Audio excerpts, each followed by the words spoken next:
Okay, so Dragon Quest I SFC.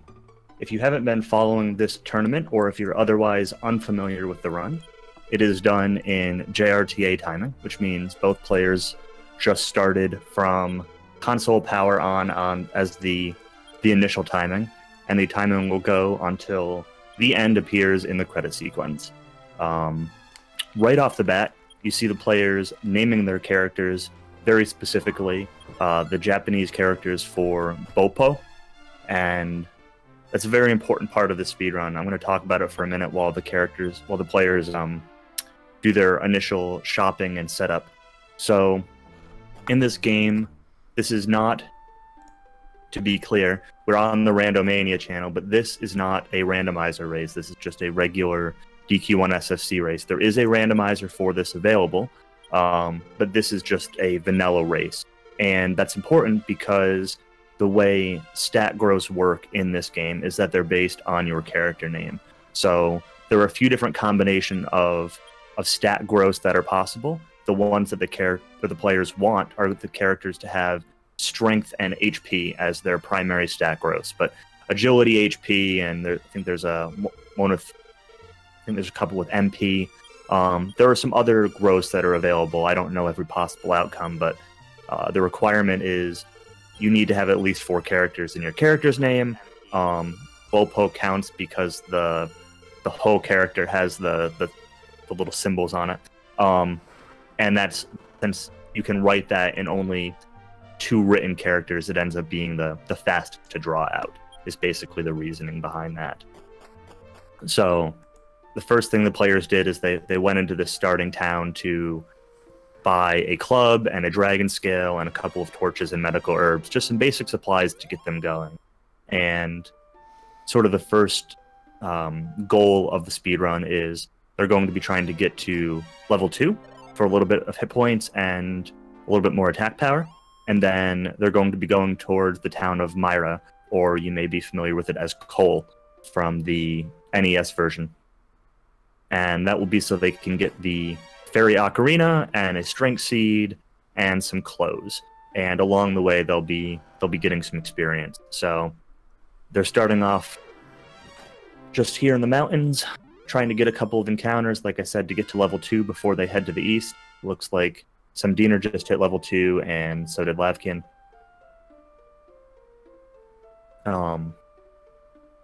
This is one of the cases where players could certainly choose to be a little bit riskier and go east sooner, but the standard race safe strategy is get level 2 first. This sort of middle zone that they're in now, you can encounter ghosts, which are pretty scary at this level. They do quite a bit of damage. So pretty much just a standard start from both players.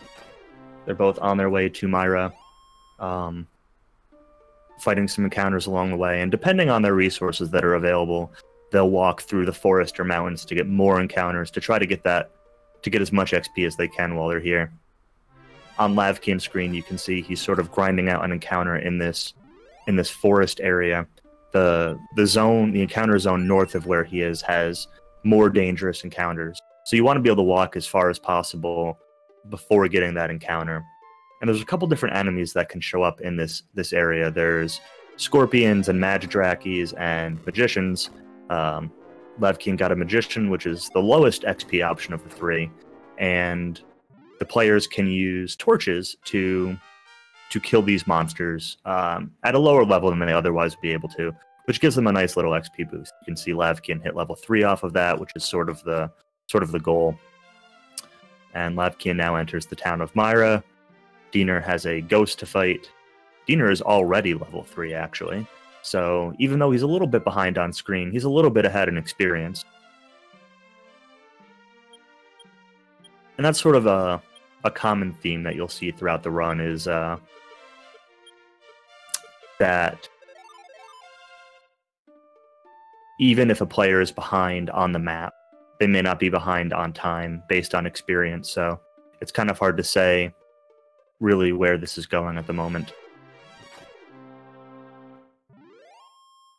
So one thing that lavkian did that you'll see SUMDeaner do also, there's a couple different routes for how you can proceed from the town of Myra. Diener failing to run from a Magidraki here. He should be fine. Okay, he got away. A couple failed runs from those guys can be kind of scary. It can set you back. One common strategy for leaving the town of Myra is to death warp in that little swampy area. It's over to the left on Diener's screen. And but if you come in here with some high hit points, faster, and in general it's a little bit faster to actually use a Chimera Wing. The downside is that the death warp strategy, it looks like Diener's actually going to take the death warp. The death warp strategy means that you use the Seed of Strength, you save the game, and you use the Seed of Strength now, which means that it gives you a little bit more power to actually kill enemies in the next section of the game, whereas the Chimera Wing is a little bit faster, there's some menu optimization,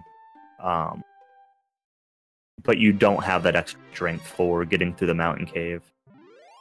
So SUMDeaner reset, he rolled a 1 on the strength seed. There's 2 strength seeds that the runners pick up early on in this game. They need a total of 5 strength from the seeds. And they can roll between 1 and 3. So a 1 is a definite reset. On the left, on lavkian's screen, you see that he is just fighting some encounters here outside of the town of Garai. He is trying to get level 4 before entering Garai. It looks like he has just done that. So once you're level 4, he can go into town, take the inn, and then start setting up his inventory for the getting through the mountain cave.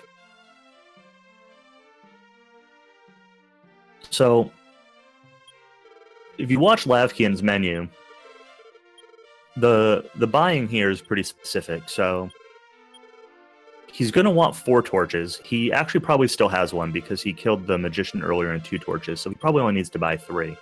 And the reason for that is that you want to have a full inventory when entering the mountain cave. Completely full.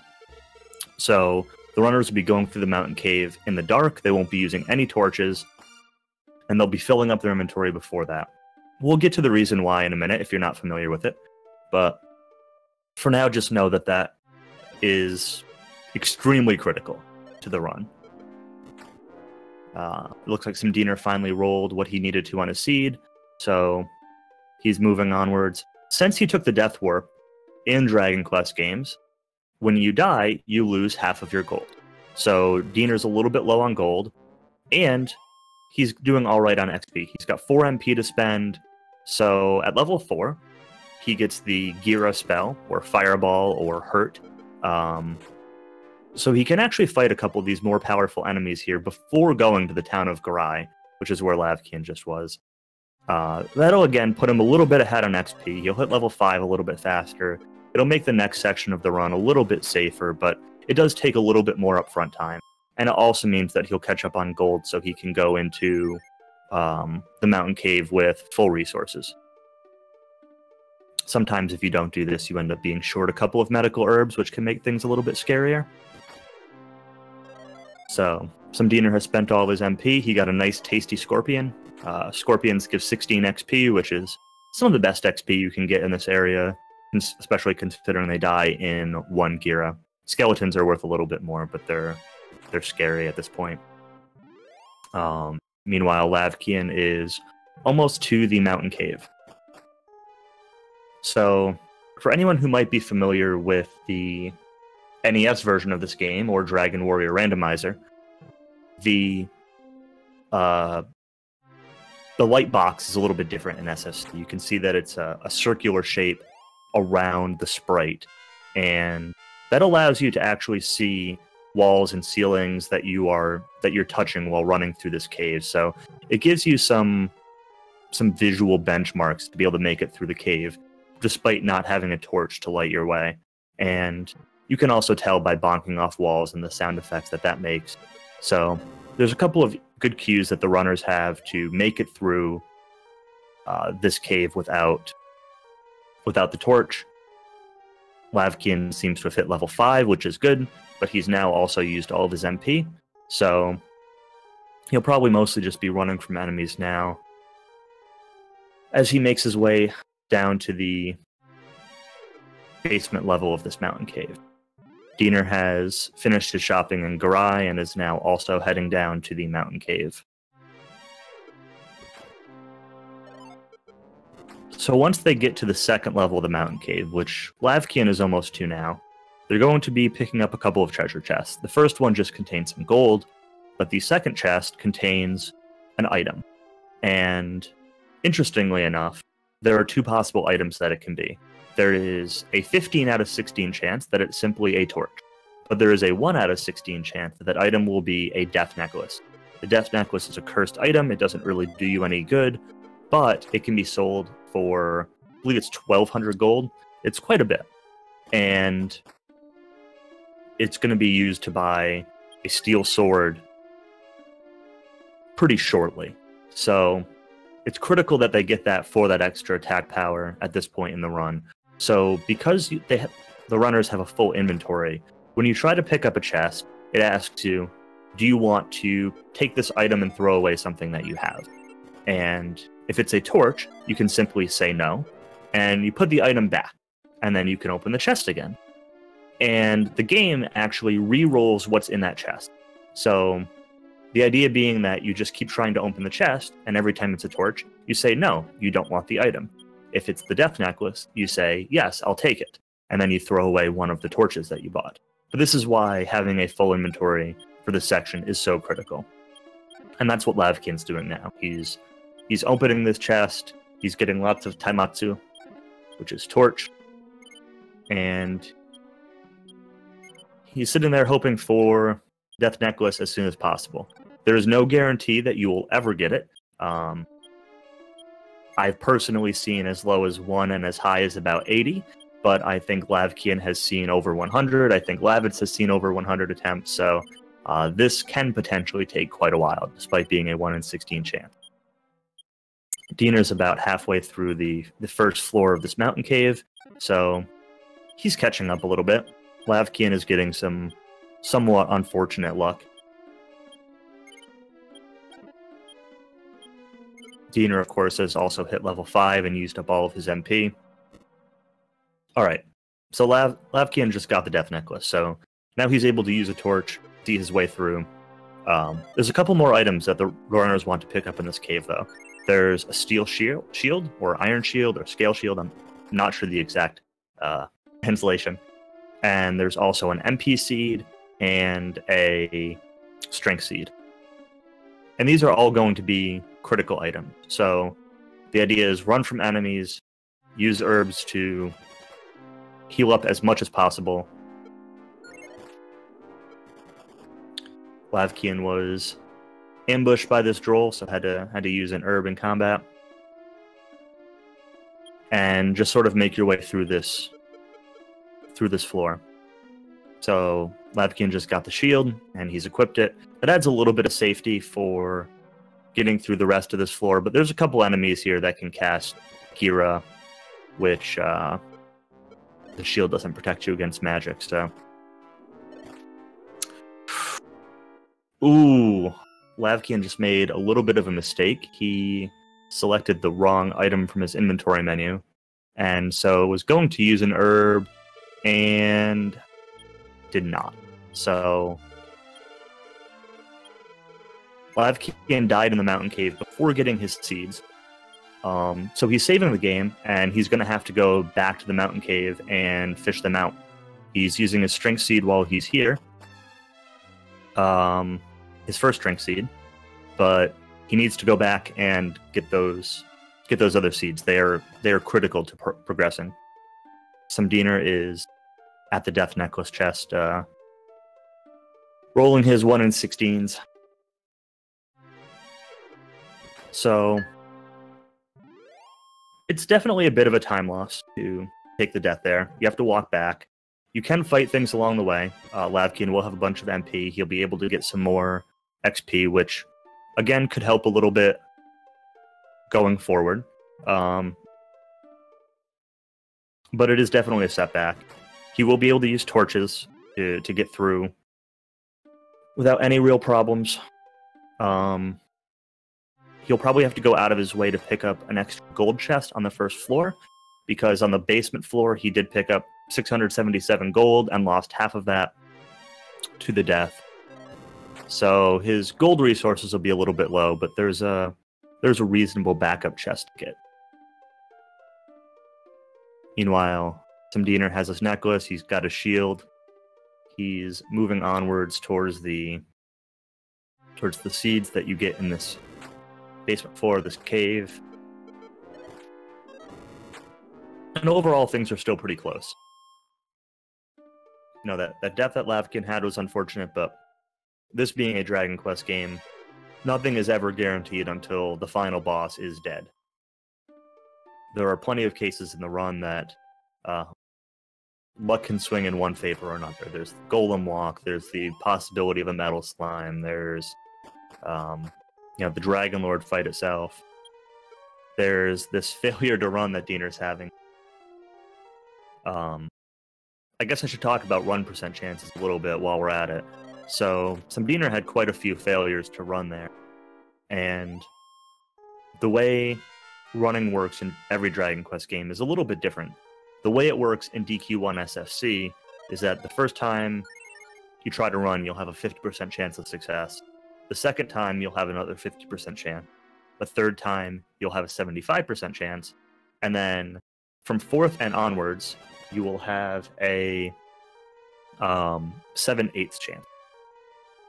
So SUMDeaner took an intentional death warp there. After getting the seeds, that gets him back to town as quickly as possible. He'll be save scumming his second strength seed now. Meanwhile, Lavkian's making his way back through. He's about halfway through the first floor. So yeah, so where I was going with the run percent chance is that running away is never actually guaranteed. In many of the later Dragon Quest games, the fourth try or later becomes a guaranteed run success, but that is not the case in DQ1 or 2. So it is possible to end up dying to just very bad run luck. I believe Diener also ended the basement floor of the cave with 3 herbs, maybe only 2, but definitely had herbs remaining. So SUMDeaner is now on his way to the town of Rimuldar, and on the way he'll be trying to get some experience. He wants to get level 6 and a little bit past level 6 if possible, a couple extra fights. And after this marsh cave, there's kind of 2 paths that you could take around the mountains to the town of Rimuldar. And there's a faster path through the trees, which gives you more dangerous encounters. And if you have extra resources, in particular medical herbs or MP, then, ooh, Lavkian took another death. I didn't see if he got his seeds or not. He did not, I don't think. Did he?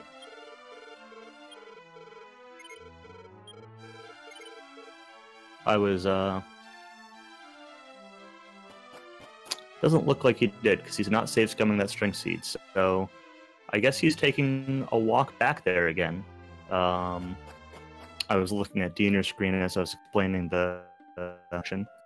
So that's going to set Lavkian... again, nothing is final in this game until it's over. A Metal Slime probably can't make up the time at this point, but, you know, a couple Golem Walk deaths or a death in Charlock or something like that. There's plenty of them to be made back up. It's going to require...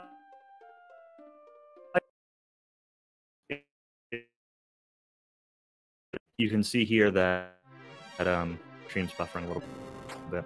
That taking mountains, and that's the kind of the more dangerous area that I was talking about earlier. You get more encounters walking through the trees, as well as more difficult encounters. But the encounters are also worth more experience. So, since Diener had those extra resources at the he's able to take this path and get some extra XP and make it to Rimuldar in fewer steps. So it's sort of a multi-win from being able to do that.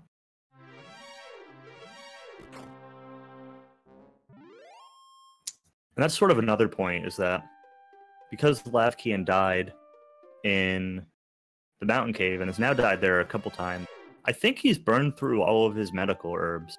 I don't know if he has any left or not, but if he does, it's not many. And he's got enough MP now for 3 heals, so he's still got a decent chance of making it to the seeds that he needs, but he really does need to be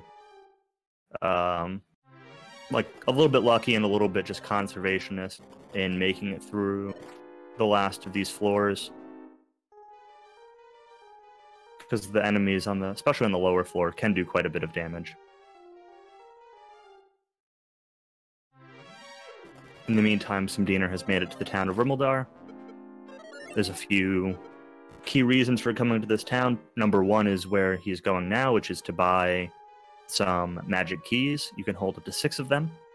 They let you get through locked doors and are just otherwise required to make it through the game. In this town, you also take the opportunity to pick up a life force nut. You sell the death necklace that you picked up earlier in order to buy a steel sword, and you restock on some supplies, some herbs and some medical wings.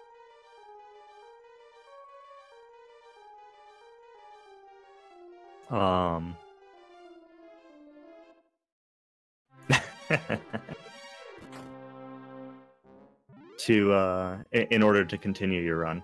So that's what SUMDeaner's doing now. He's buying that steel sword.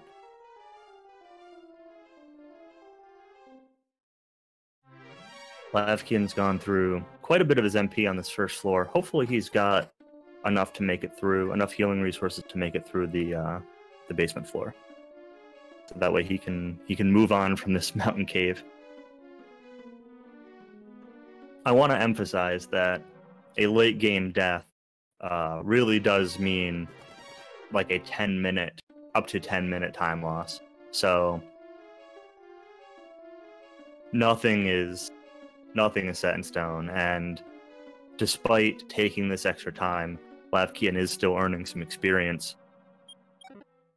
which is going to help him as the run progresses. It's not going to offset the time loss from the deaths, but it is going to make the time loss maybe be a little bit less than it might otherwise seem.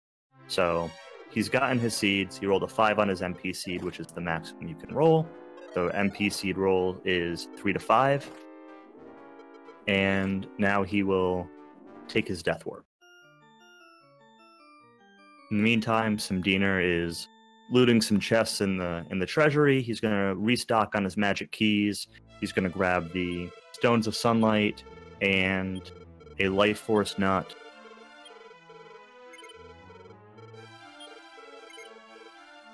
Before moving on towards Garai's tomb. So Lavkian now needs to save scum his Strength Seed. Going to re-equip his equipment, which was removed for the Death Warp, and now Lavkian is going to move on towards Rimuldar.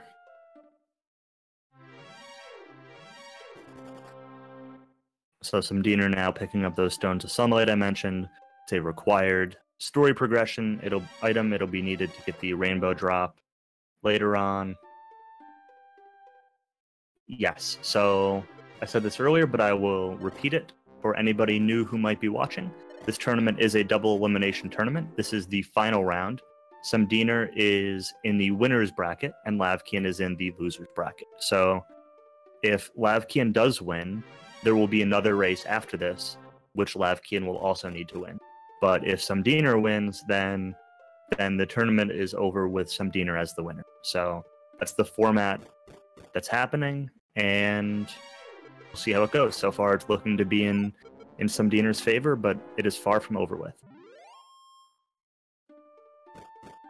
So a couple of little neat optimizations that I can sort of talk about from a more technical standpoint is SUMDeaner picked up a Life Force Nut. He's buying a chainmail here, by the way. SUMDeaner picked up a Life Force Nut before getting the Stones of Sunlight, and you may have noticed that he actually did not use that life force nut right away. Instead, he waited until he got an encounter and used the life force nut in combat. That's because text in combat draws out much faster, and there's not the delay of using it on the overworld menu. So it's actually much faster to use that life force nut in combat. And the same is also possible with healing spells at various points in the run. If an enemy is asleep, or you're otherwise not really worried about the damage that he will do afterwards, you can actually heal before running from a battle, for example, because likewise the healing in combat than on the overworld. So there's some little optimizations like that happen all throughout the run. Menuing and minimizing your time in menus and with text of RPG. But DQ1 in particular has its own interesting set of quirks. Along that same front, another optimization that happens is RTA rules. They're allowed.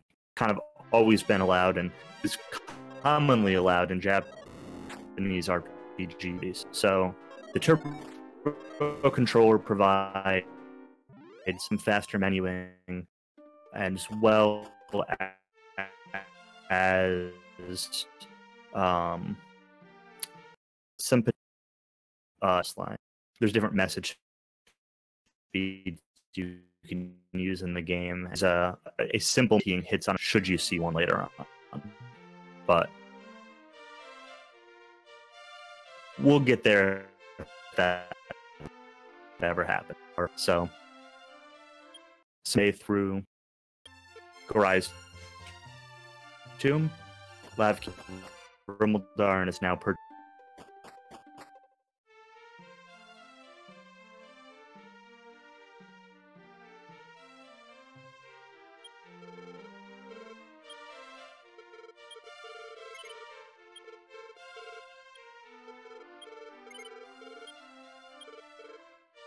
So there's Garai's tomb. Obviously, number one, you want the silver harp, which is at the bottom, which we're to trade for. I think it's the rain staff.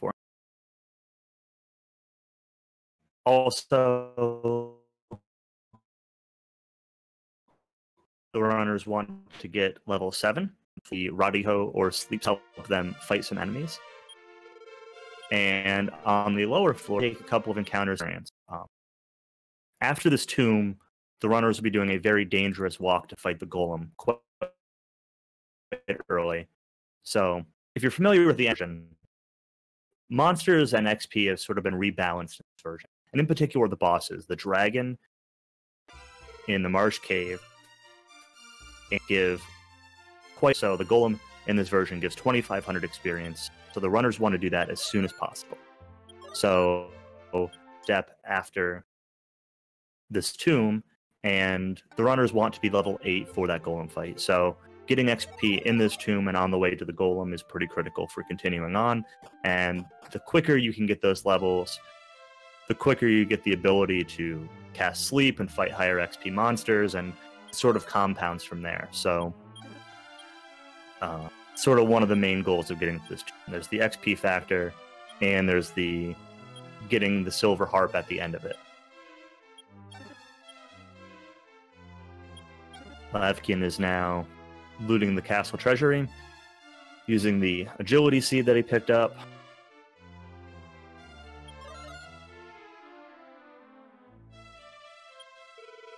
SUMDeaner is now on the second floor of this tomb. So one thing that you may notice occasionally, I know the stream's a little bit stuttery at the moment, so it might be a little hard to tell, but on the first floor, before going down to the second floor of this tomb, SUMDeaner didn't immediately go to the stairs. He actually walked left of the stairs one tile and walked back and forth a step or two. And that's to sort of maximize the way encounter threat in this game works. So the more steps you take, encounter appearance is sort of frame based. So every step you take, there's a chance you'll get an encounter.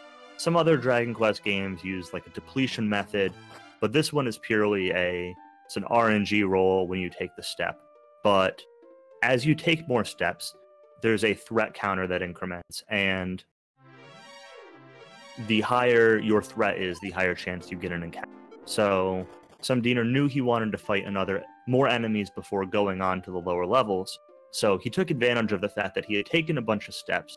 He had pretty high threat, which means he could quickly get an encounter before going on to the lower floor, rather than having to take more steps later for an encounter. So something that you'll see happen a couple times throughout the run is common in Charlock also as another example. But just another optimization. SUMDeaner did run into a good friend, I think that's a Wraith Knight, the skeleton guy, this guy.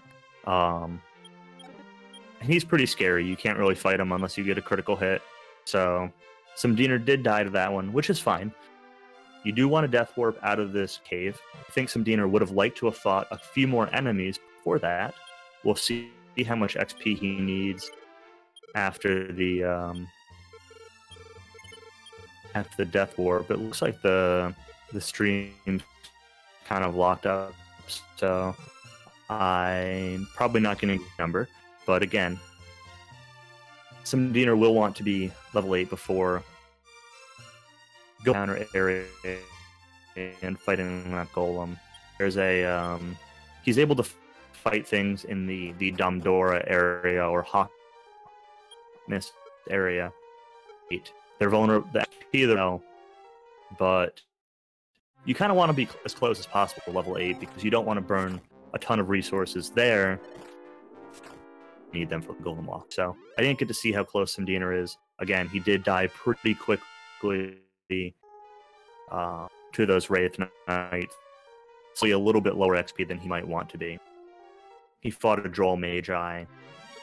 I know, but I don't know what else he fought. And on the so Lavkian's making his way through Garai's tomb, and SUMDeaner is moving onwards again towards that Damdora area. He chose to run from the skeleton.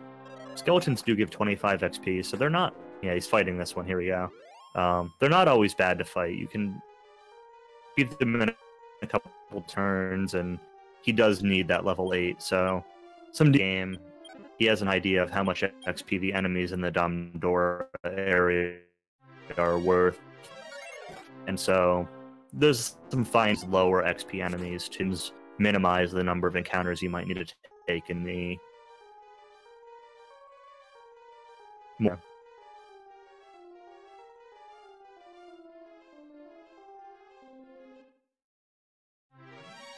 Not really sure on SUMDeaner screen, but the gist of what should be going on is that he should be in the Damdora area.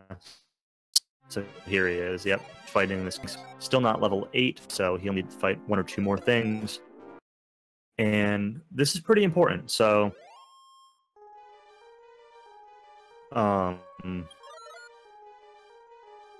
in order to get from here to the golem, the runners need to walk through some very dangerous. They can die in 2 or 3 hits to most enemies, and really have no chance of killing them. So it's pretty close getting through that area, and SUMDeaner has spent over half of almost 2/3 of his MP just fighting enemies. He's still not level 8, and so that's going to really hurt his chances of making it to Golem on the first try.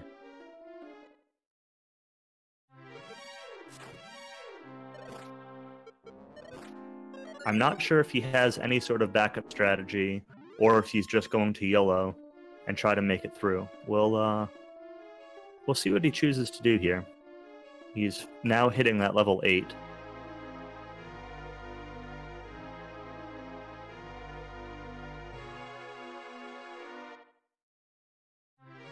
choosing to use a medical herb, so he's clearly planning on trying to make it through. Using some medical herbs here this early can be a little bit risky. There's a good chance of dying, and it's pretty common to want to use MP for your heals early, so that way if you die, you simply get your MP back and save your medical herbs for later on in the walk. But since SUMDeaner has only 3 MP, he doesn't really have that luxury, which means that if he dies, he'll probably buy some more before trying again. He wants to save a little bit of MP. Oh, Metal Slime? 2 hits? Oh, and it ran away.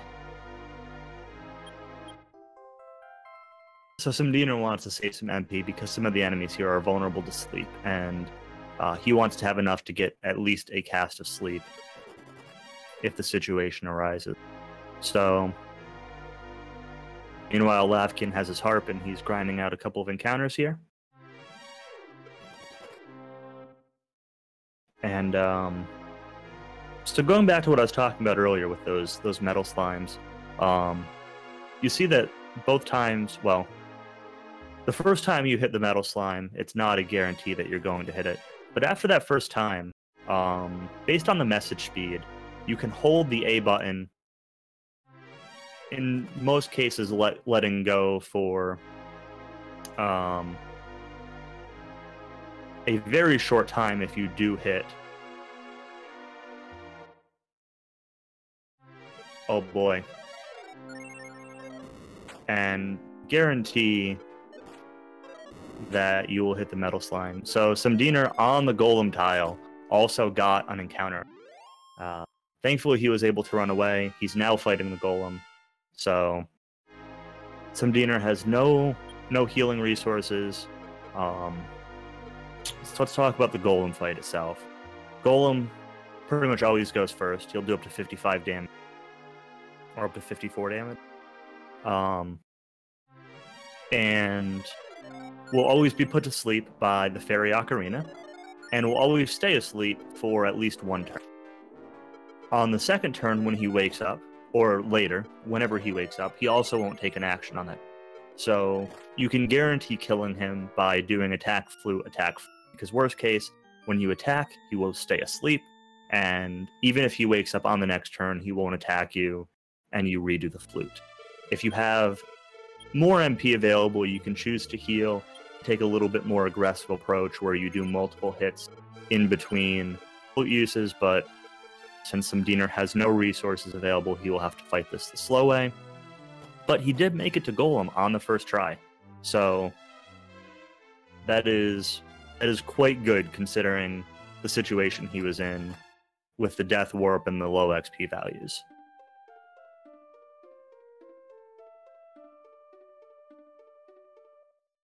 Kaishin no Ichigeki. So SUMDeaner got a critical hit on the golem for 55 damage. The golem has 155 HP. So SUMDeaner will be counting that most likely. So that way he might be able to save a flute usage at the end of the fight. But you're normally doing between 10 and 13 damage per hit to the golem. So getting a hit for 55 damage, especially with this alternating flute every other turn, saves quite a bit of time. So that is a quite nice place to get that hit. And SUMDeaner has defeated the golem.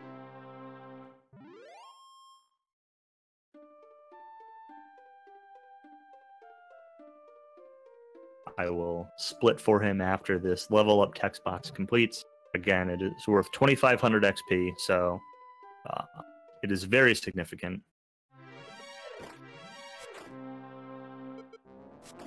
SUMDeaner has entered Malkido as lavkian walks towards the golem. Lavkian is already level 8, so lavkian will have quite a bit of resources for the dangerous walk. So back to SUMDeaner first. SUMDeaner is in Malkido. He is going to the vault to deposit some items. He picked up some key items earlier: the Stones of Sunlight, the Silver Harp, the Fairy Ocarina. Those have no use at the moment. The Fairy Ocarina is done for the run, and he won't need the other 2 items until later on. He deposited them in the vault. he also deposited the Dragon Scale, which is a defensive item, because it's not really critical for the next part, and inventory space is going to be very important. So he'll be picking up this defense seed, he'll be picking up an MP seed as well. He's restocking on keys, he'll grab a Chimera Wing, kind of some core items, and then he's going to go stock up on Holy Water or Fairy Water.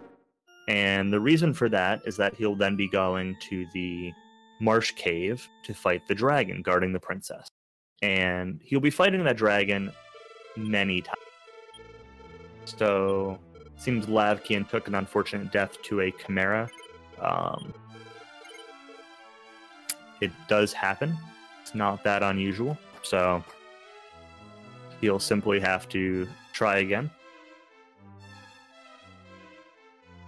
SUMDeaner is buying these fairy water. He's using one and then buying a fifth one again to maximize his fairy water usage. The fairy water will take you a little bit more than halfway to the dragon's cave, and this is sort of where this category gets its name from. So, the dragon in the Marsh Cave has 153 hit points.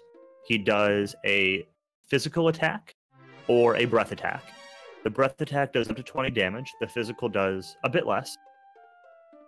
And depending on what level you're fighting him at, you have various chances of going before or after. At level 11 here, it's going to be a pretty low chance, about a 50-50. So the safe assumption is that the dragon will go first. He's also worth 950 XP, which is quite a lot. So they'll be fighting this dragon 7 times. The reason for that is that they'll pick up the princess, and then they'll leave the dungeon. And then they'll take an intentional death. They will death warp with the princess. What this does is the princess then leaves your character and goes back to the cave, and it sort of actually resets the whole cave. So the dragon comes back also, which lets you fight him again for that tasty experience. And in between some of the fights, they'll be doing some other restocking of supplies and some banking and stuff like that. But the general idea is that the goal is to end these fights with as low hit points as possible. Again, dragon has 153 hit points. So the way... and SUMDeaner finishes it with a critical hit. So the way the dragon loop works is that you want to kill the dragon with as low hit points as possible, so that way when you leave the cave, you can simply walk around in the swamp to death. You take 1 hit point per step, and the lower hit points, the fewer steps you need to take, which means it's faster to death warp, and you use fewer steps of your fairy water. SUMDeaner got a critical hit near the end of the dragon fight, which means he actually ended the fight with, I think, 46 hit points, which means he's going to be taking quite a few steps. His fairy water is going to run out, and it's just generally slow. It's better than dying, but it's certainly not ideal. Oh man, Lavkian got ambushed by a Star Chimera, by the good old RPG Jerkbird himself, and died very, very close to the golem fight. That's very unfortunate. So, he really has no choice but to simply try again. Fighting the golem now again is absolutely required, so he's going to keep going. Meanwhile, SUMDeaner is going to walk back to the Marsh Cave and fight another dragon.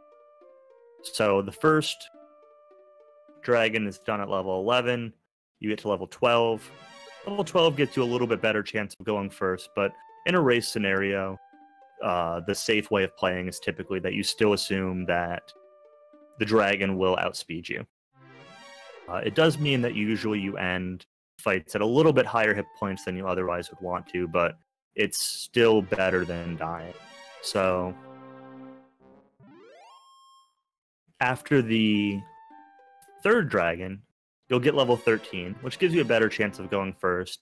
And then you have sort of a couple options. That's sort of the first resupply that you do. Restock on your fairy water, and potentially, depending on how the fight ends, you can restock on magic keys. It's a little bit safer to restock on keys after the 4th dragon. It's a little bit quicker after the 3rd. So we'll see what happens when we get there. It's a pretty small difference either way. In the meantime, this is dragon number 2. Surprised that SUMDeaner didn't heal before entering this dragon fight. So I was talking about this earlier, but it's typically quicker to heal and use life force nuts and whatever else in combat. And this is a good example of that. If you run into an enemy in this cave that does physical attacks, which really don't hurt you at this point in the run, you typically heal in combat while walking through this cave. It's quicker than healing on the overworld before the dragon fight, and that's probably why SUMDeaner chose not to heal, is because he knew that he could... it was more efficient to actually just heal in combat, even though he'd be taking a little bit of damage. So... he countered his damage well. He's defeated dragon number 2. And now we'll be taking a second death warp.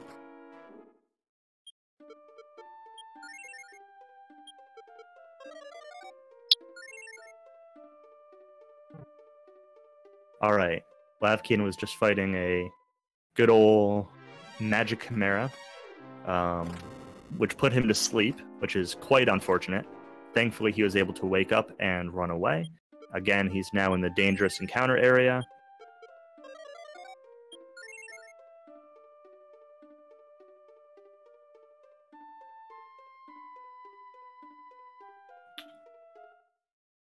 lavkian kind of choosing some interesting strategies of getting through here. Again, resource usage for the golem walk is... often critical for maximizing your chances of making it through the walk. So the star chimeras that lavkian is running into have an 85% chance of going to sleep, as do the armor knights. These wolves actually have a 100% chance of going to sleep.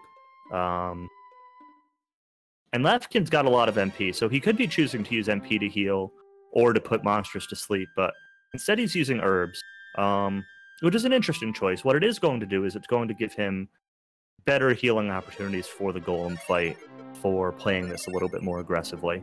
So, medical herbs heal for a range of 20 to 35, and the heal spell heals for a range of 25 to 30. So you get a little bit more reliability out of healing with the heal spell than medical herbs, and I think that's why lavkian played it the way he did. He wanted to have these heal spells available for the golem fight, so he could play it aggressively.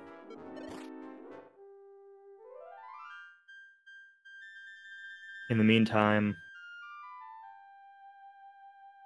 SUMDeaner is fighting dragon number 3. Making some pretty good progress on this dragon loop.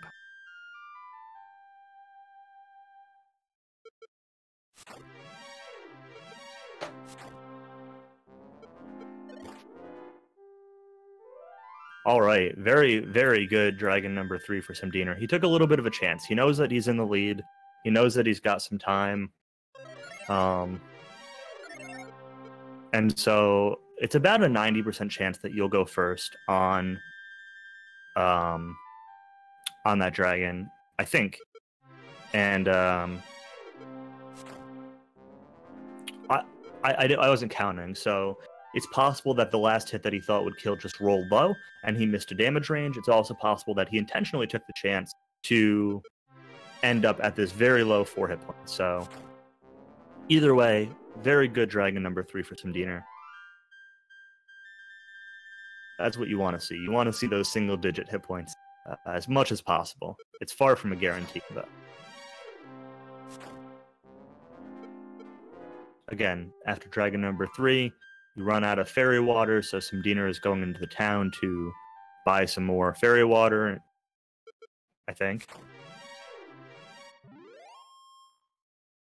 It looked like SUMDeaner was heading towards the vault for a second. a little bit confused about. In the meantime, Lavkian has defeated the golem.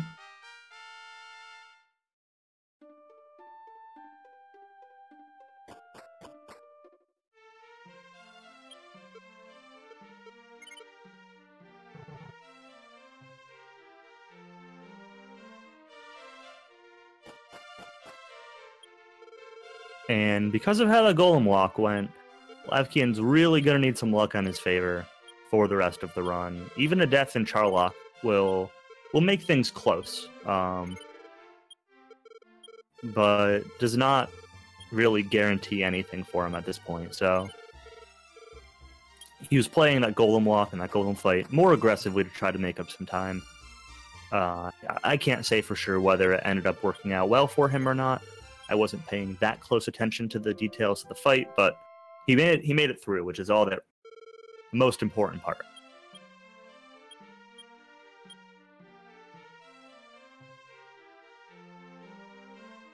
So he's going to be doing the same thing as SUMDeaner, grabbing some seeds, getting some fairy water.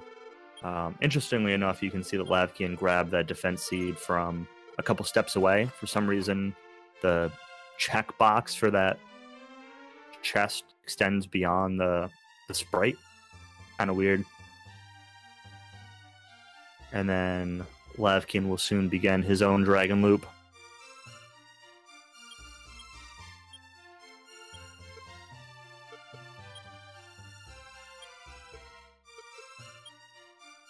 So, just for a little bit of a benchmark, so people who are watching can sort of get an understanding of how this run is going. This game has not been kind to either runner. Lavkian in particular has obviously had some very, very bad luck, but a good mountain time death warp is usually, you know, like 14 minutes or so.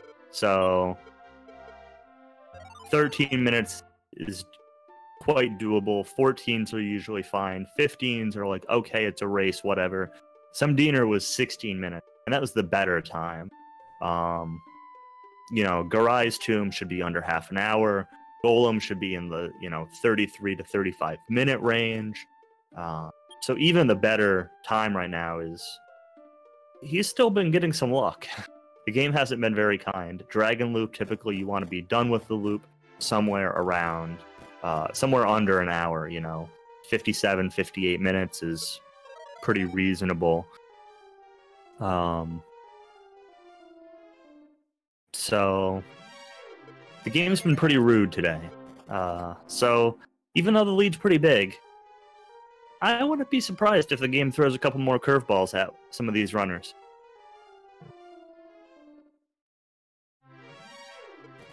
So SUMDeaner's completed the 4th dragon. He's restocked on his magic keys. He took the quicker death warp, which is available on those barrier tiles in the castle.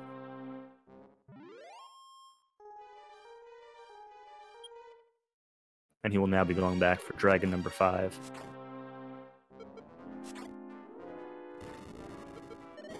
It's worth noting that key routing is pretty important through this run. Use a magic key every time you try to attempt the dragon. Use a magic key. If you buy fairy water after the 3rd dragon, you need another magic key to get to the key shop in the town. And there's a specific number of keys that you'll need as the run continues. So Lavkian actually just got a critical hit on dragon number 1, which I mentioned earlier really gave SUMDeaner some trouble because it was at the end of the fight. But Lavkian got it during the middle of the fight, so got a pretty decent dragon number 1. He didn't necessarily behave at the end, but that critical hit actually really sped up that fight for him.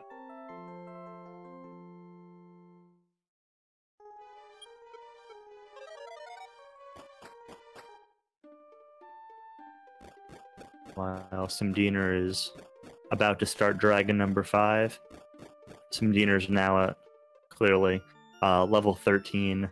He was for the last one also. And it's sort of one of the interesting things about this category is that as you fight these dragons and get more and more levels, your damage increases. SUMDeaner kills another one with a critical hit.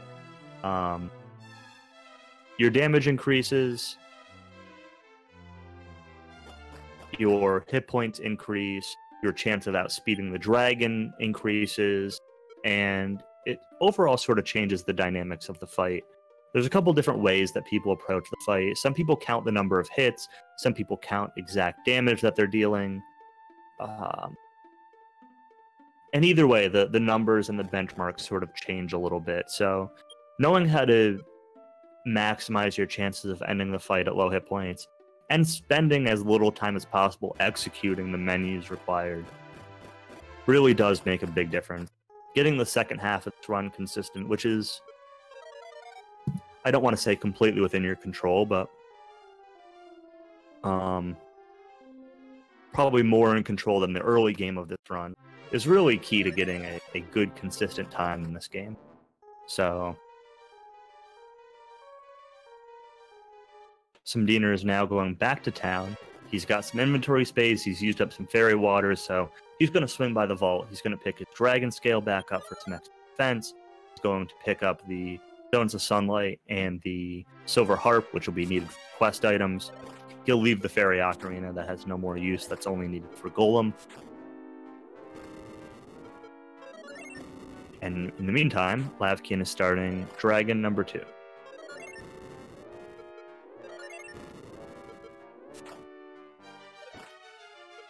Slick Fingers, they fight 7 dragons total. So SUMDeaner has killed dragon number 5. There will be 2 more.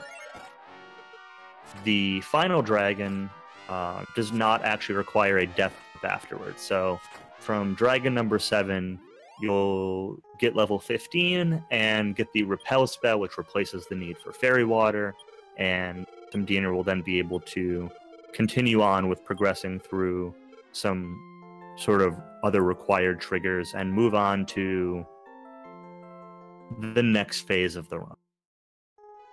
Lavkian's completed dragon number 2, so he has 5 more to go.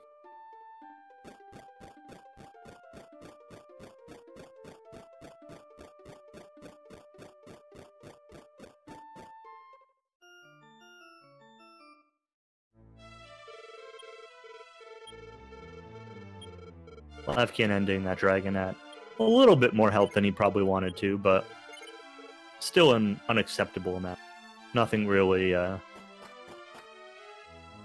of the ordinary for a race. Again, in a race you play a lot safer than you would in a RTA PB kind of attempt in terms of taking chances on outspeeding the dragon or not. So SUMDeaner there has completed dragon number 6. Interestingly, dragon number 6, if you get good damage rolls, sometimes you can kind of just hold turbo attack through the whole thing and never even need to heal. The stream was a little stuttery. I didn't see if that happened in this case, but usually that's not. Usually you have to heal at least once, but actually looks like SUMDeaner ended with pretty high hit points. He's taking quite a few steps here.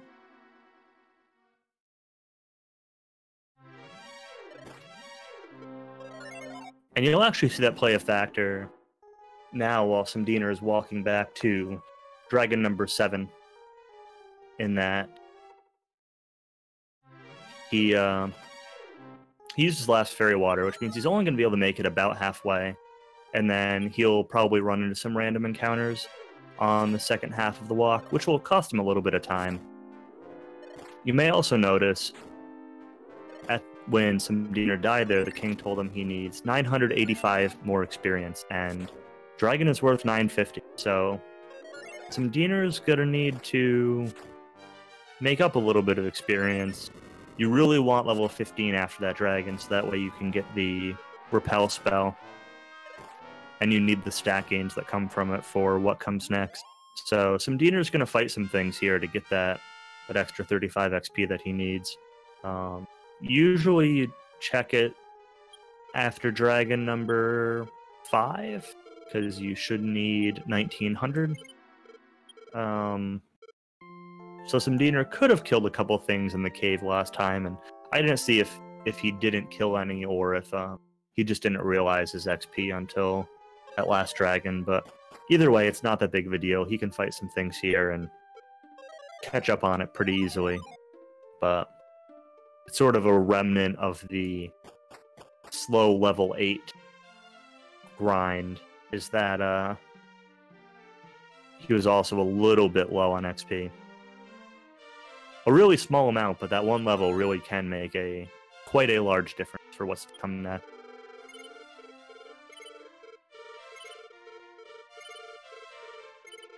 I believe SUMDeaner is still 15 XP short after this fight, but I might have missed what he was killing.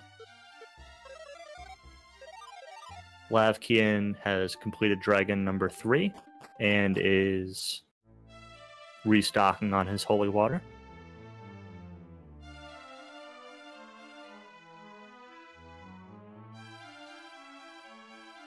Meanwhile, SUMDeaner has completed his dragons and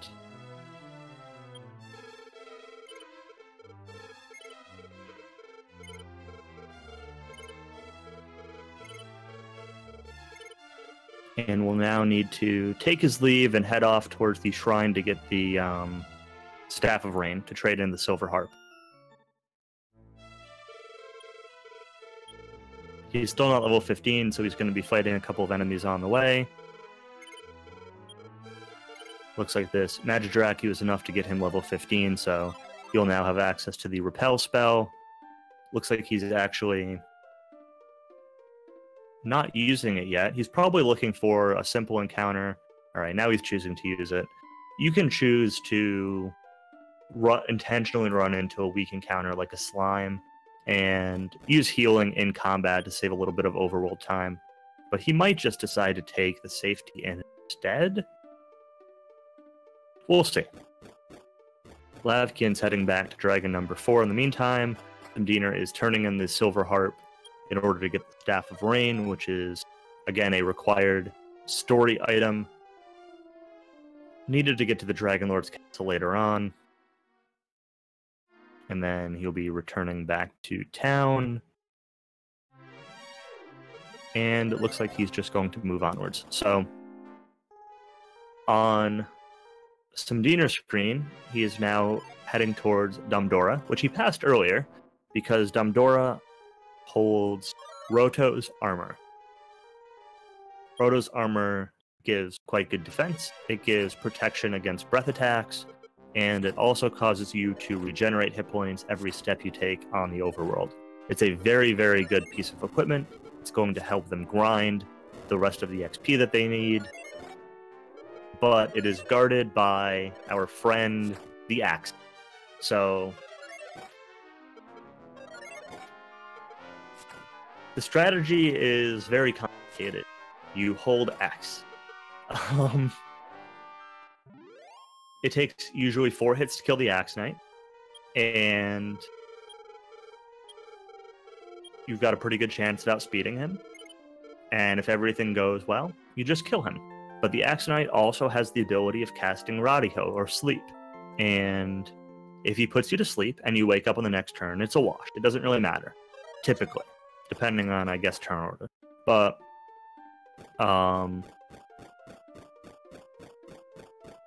if you stay asleep, then your chances of winning the fight are pretty much gone. So SUMDeaner is starting this Axe Knight fight. Axe Knight ambushed him and put him to sleep. Oh boy. The ambush alone is probably going to make this fight. There was a sleep failure, and he outsped him. So SUMDeaner was actually able to win the fight, thanks to that sleep cast, which failed.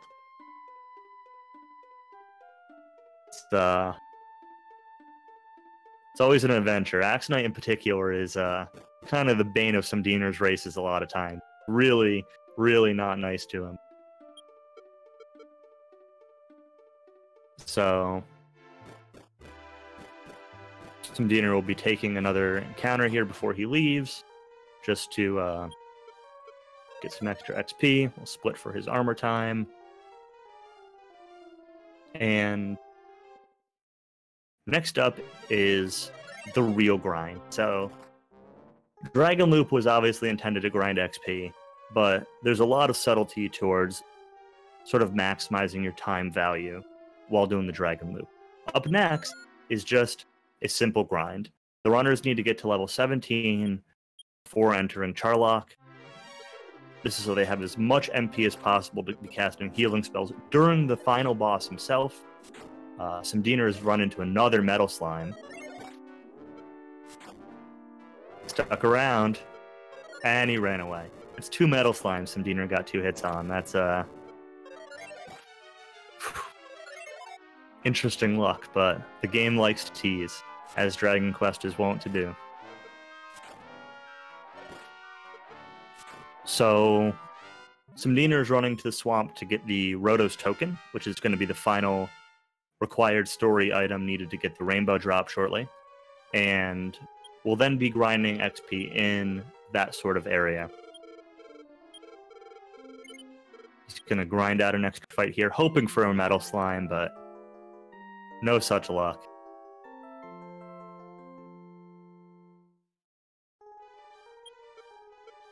So I guess it's a good time to talk about how encounters work. Every encounter zone in this game has 5 slots, and there's an equal chance of each type of encounter. It's 20% per slot, and in some areas, monsters will take up multiple slots. So I think Star Chimera is actually the most common enemy for where he will be grinding. So it's actually a 40% chance. Not here, but after he gets the token. But so a monster has a chance of appearing like a metal slime. It means it's at least a 20% chance of appearing. Metal slimes, obviously, are very likely to run away, and so SUMDeaner was not able to actually convert either of his appearances into a kill. Lavkian is going to the vault boss, as it is commonly called, because it is very easy to mess up the vault menu, and if you screw it up, you get lots of extra text boxes. Which means that I think he just killed dragon number 5 and will be moving on to number 6.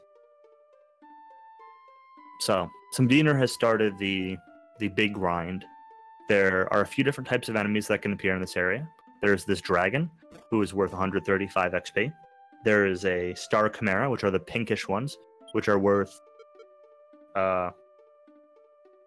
drawing a blank now. I want to say 105. There are these wolves, which are worth 95. There are magician guys that are worth 120. And yeah, so you're pretty much running around holding turbo through most of them, using the Roto's armor healing to keep your HP high, and occasionally putting Star Chimeras to sleep. It's an 85% chance. So if they heal themselves, you can put them to sleep to prevent them from healing again. Hey, Game Boy. So Lavkian had 2 deaths in the mountain cave, and then he had, I think, 2 or 3 deaths on the Golden Walk, including one that was almost at the very end of it. So he got set back through those deaths. And he had some pretty rough luck with the Death Necklace, too.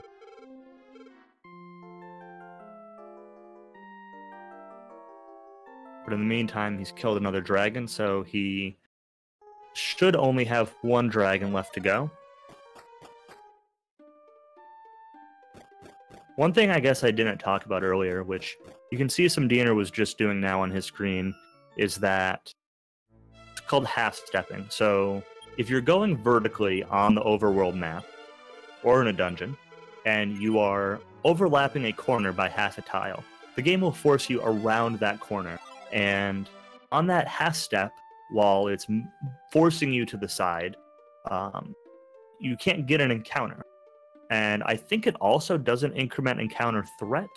I'm not 100% positive, but basically doing that really reduces your encounter likelihood. So because Roto's armor, in this case, restores your HP by every step, you're getting the HP restoration without risking the encounters. So if you take a bit of damage while grinding on these fights, you can sort of half step off those tiles to take advantage of the roto healing without risking getting into a fight that's going to do more damage than you're prepared to take.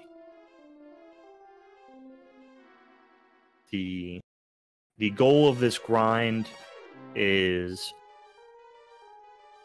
The goal before entering Charlock is level 7. So the runners will fight the dragon one last time on their way to get the rainbow drop. And that will give another 950 experience.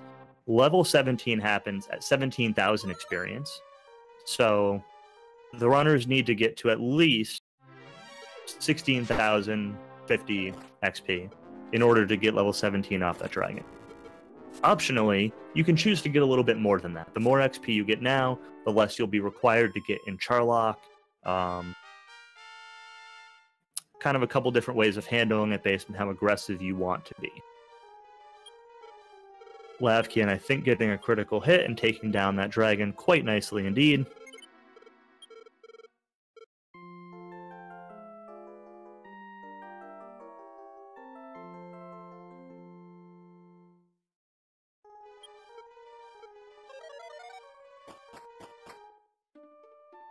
And so, yeah, the current part of the run is where things kind of slow down and relax a little bit.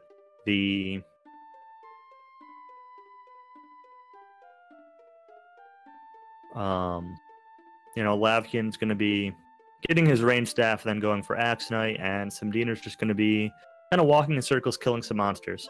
He just got level 16, which is going to be useful. It helps your damage ranges a little bit and gives you a little bit more max HP, a little bit less likelihood that you'll need to heal or take advantage of half-stepping in between encounters. But he's going to need about 3,000 more XP before he's ready to leave here, so expect to be here for another 10 minutes or so watching him kill some stuff.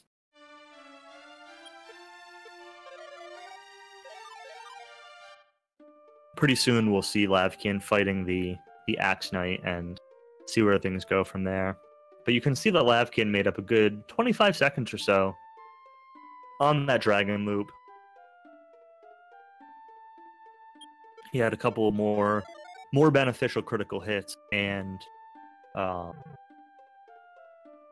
ended the dragons a little bit more reliably on hit points. So saved a decent amount of time. Normally in a race like this, a 25-second swing on Dragon Loop is pretty good.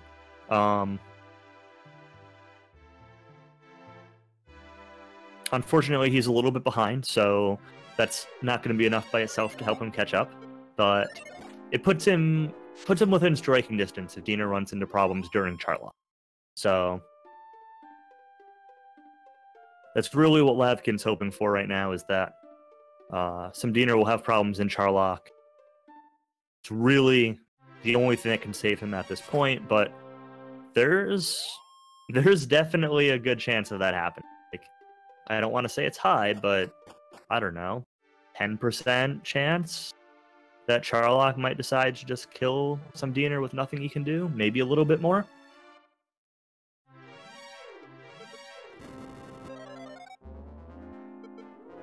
So this race is certainly not over with.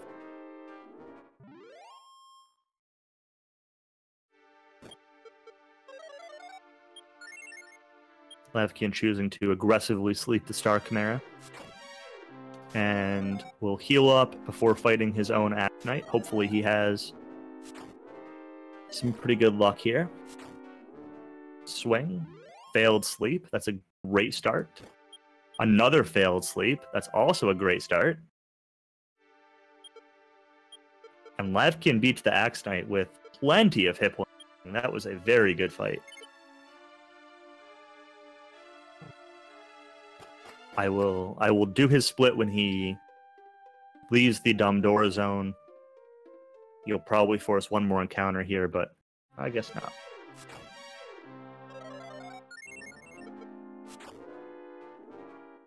Looks like he made up a little bit of time there, but really it's just a difference in encounters.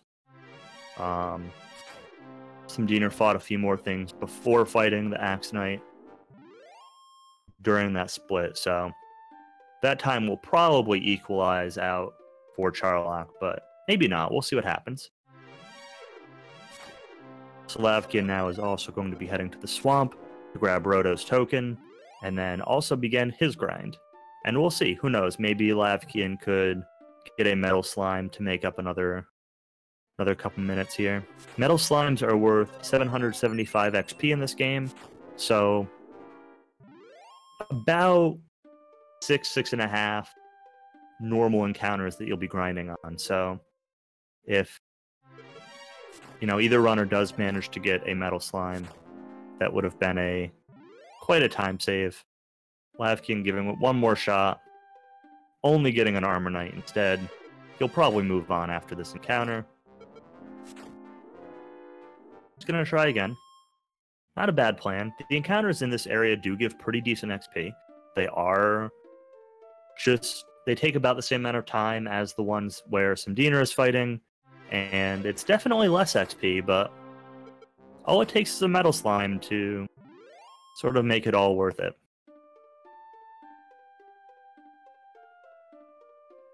It's sort of an interesting position that lavkian is in right now. He's about 10 minutes behind. A death to Dragon Lord typically costs somewhere about 10 minutes. So he's right on the threshold, where if SUMDeaner died to Dragon Lord, they'd be finishing around the same. But if lavkian is able to get a Metal Slime, then he ran into a Metal Slime and it ambushed him and ran away. But if he had been able to kill that, that means that a death to Dragon Lord would have given him a much higher chance at victory. Whereas right now, it's still going to be really close if that happens. So, it's sort of all lavkian can do right now is play the hope Charlock is not nice to SUMDeaner and maximize his chances of being able to be ahead if that happens. So we'll see what happens during the grind. It is definitely possible for this grind to have a pretty decent swing. So there's, again, a few different types of enemies. There's 4 different types of enemies that can appear here. The magicians are pretty tasty. They're worth 120. They die usually in 2 hits. The dragons are worth 135, and they usually die in 2 hits. Sometimes 3. And Star Chimeras are worth a little bit less, and wolves are worth even less. So based on encounter distribution and whether things die in 2 or 3 turns or how many critical hits you have, can actually surprisingly change this grind time somewhat significantly. But there's not really a whole lot you can do to control it besides how you decide to handle the Star Chimeras, whether you put them to sleep or risk them healing or whatever else. But there's definitely a time swing that can happen during this section also. SUMDeaner's been fighting encounters here at level 16 for, I think, about 6 minutes, maybe closer to 7, so pretty soon he'll probably be checking his experience and seeing where exactly he is. It's possible he's counting. But if not, he'll just check his experience and see where he is. Again, he wants to be getting to about 16,100 or so at the minimum. Because he's ahead, there's a good chance he might choose to get a little bit more XP, maybe closer to 16.5, in order to fight fewer enemies in the dangerous Charlock and reduce his chances of dying there, and instead take a little bit of time loss.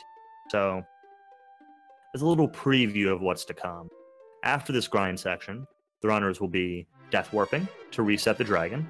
They'll be going to get the rainbow drop to allow them to enter Charlock or Dragon Lord's castle, and then they'll be diving into Charlock. In Charlock, they'll be getting Roto's sword for more power. They'll be grinding enemies until level 18, and then they'll be fighting Dragon Lord at level 18.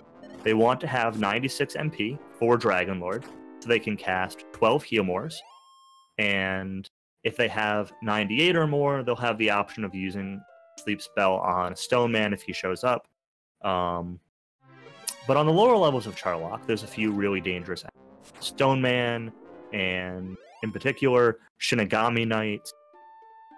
So SUMDeaner has checked his XP and decided that he is comfortable with where he is at. He unequipped Roto's armor, so takes some damage from the swamp, and he's going to grind out a couple more encounters and then take the death off of them. And as I was saying, some of those later enemies in Charlock give good XP. There's also Darth Dragons, which give very good XP. They give 350 per kill. But some of the scarier enemies have a risk of dying. If you fail to run, or if you decide to try to fight them to get that XP to get level 18, there's a non-negligible chance that you might just end up dying. So the more XP you get here, the less you have to fight in those dangerous areas, and the more you can just choose to run away. So SUMDeaner actually got level 17, all the way to level 17 here, before even fighting the bonus dragon, which is much safer than is frequently played. It sort of depends. If you're in the lead, you sort of dictate the pace. So it's pretty common to leave here more in the low to mid 1600s, especially if you're a little bit behind. You want to catch up to somebody who's in the lead. Lavkian will probably leave here as soon as he can for the dragon to put him at level 17, because the Charlock enemies, despite being dangerous, do give better XP. So it's sort of the risk-reward factor of what's going on. Deaner took the safe, get as much XP as you should here, and now he'll have a safer, smoother time of Charlock, in theory.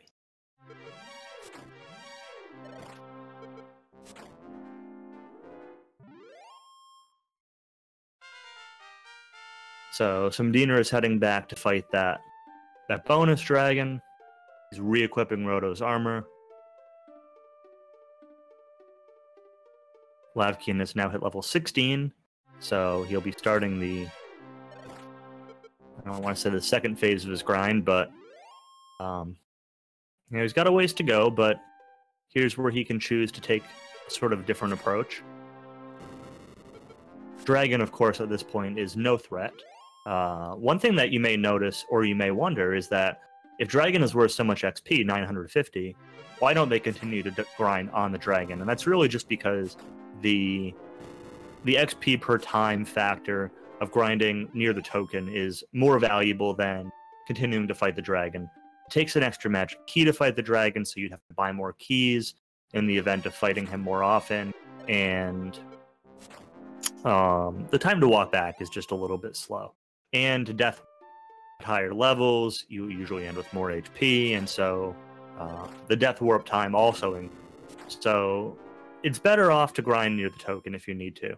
However, if anybody's ever seen a run of the Game Boy Color version of this game, which was also released in America and has an English release, then there is a common route that's done for that version of the game, which actually fights 15 dragon. So there is an option to continue fighting dragons for much, much more percentage of your grinding needs, and that's because in the Game Boy Color version there's no half stepping. Roto's armor only heals half as much. You can't play as safe, and so the grind is a little bit more. The traditional grind is a little bit riskier on the Game Boy Color version. So you may see a 15 dragon run on Game Boy Color, but not on Super Famicom. The way these runners are playing things is more optimal.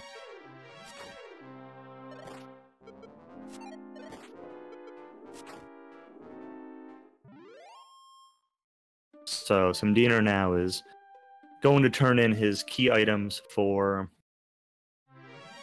the Rainbow Drop, which will be needed to enter Charlock or Dragon Lord's Castle.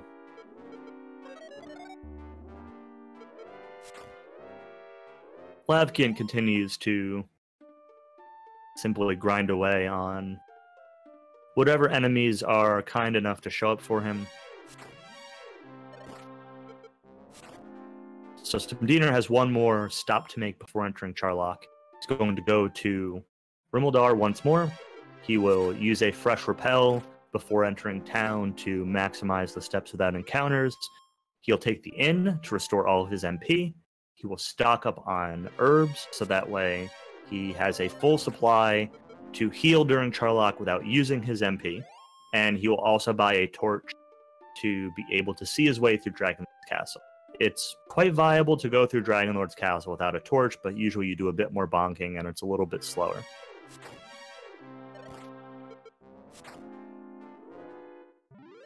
He also bought a Chimera Wing on accident, so he's selling that so he doesn't accidentally use it. Kind of funny. If worth noting that if you play the English translation patch of this game, so after beating Dragonlord, the intent is that the game will fully heal you, so that way you can cast the return spell to get back to town. And in the English translation patch, there's a bug where you do not get healed after beating the Dragonlord. So if you speedrun the English patch, you actually are supposed to buy a Chimera Wing here, so that way you can get back to the credits as soon as possible in case you run out of MP during Dragonlord. But not the case in this version. The runners do get healed after the final boss and will be using the Ruda spell to return. It was simply a mistake on SUMDeaner's part, but it is worth mentioning.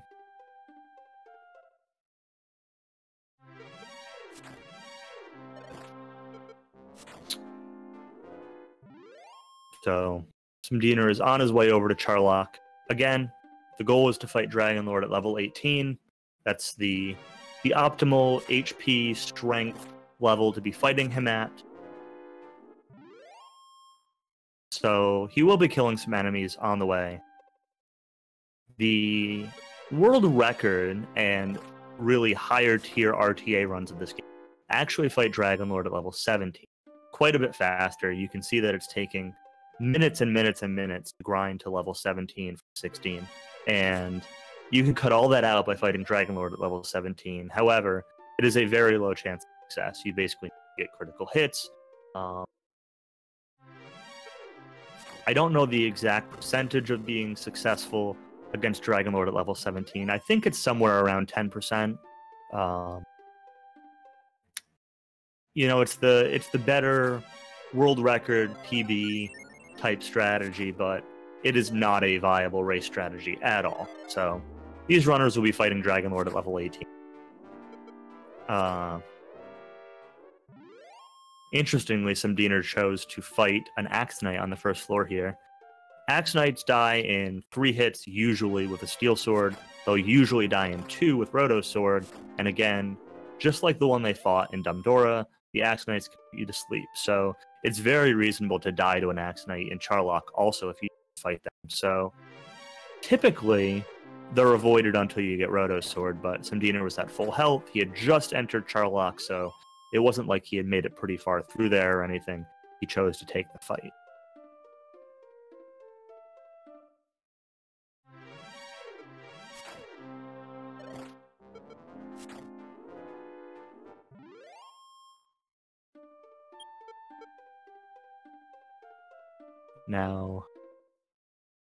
Now he's making his way. SUMDeaner's making his way through Charlock. He is getting all of the failed sleeps from these actions. I think the first one failed to sleep twice, and this one failed to sleep once. So that's some pretty good luck. Lavkian should be getting close to the end of his grind. Yep, he's unequipping Roto's armor now, so he is planning his own Death Warp. Again, most likely at a much lower XP count than what SUMDeaner finished the section at, but it's a more aggressive strategy which has a pretty decent chance of paying off in Charlock.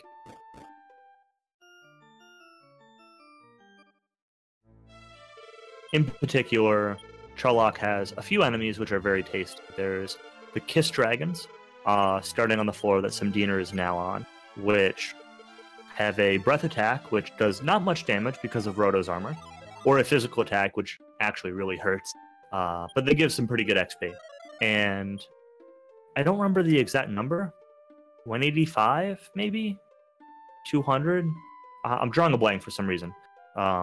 And on the lower floors, there's Darth Dragon, which are much safer. They have a scripted pattern for the first few turns, and here's a Kiss Dragon.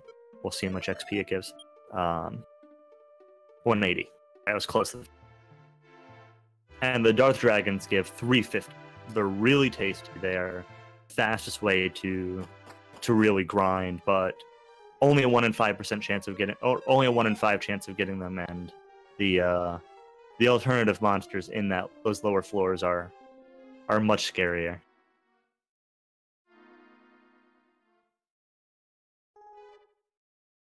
Fun police, yeah. SUMDeaner again taking these extra steps while his threat is high to get an encounter as quickly as possible. This will minimize the amount of XP that he needs on the bottom floors, and instead lets him get as much as he can now. Lavkian fighting the bonus dragon.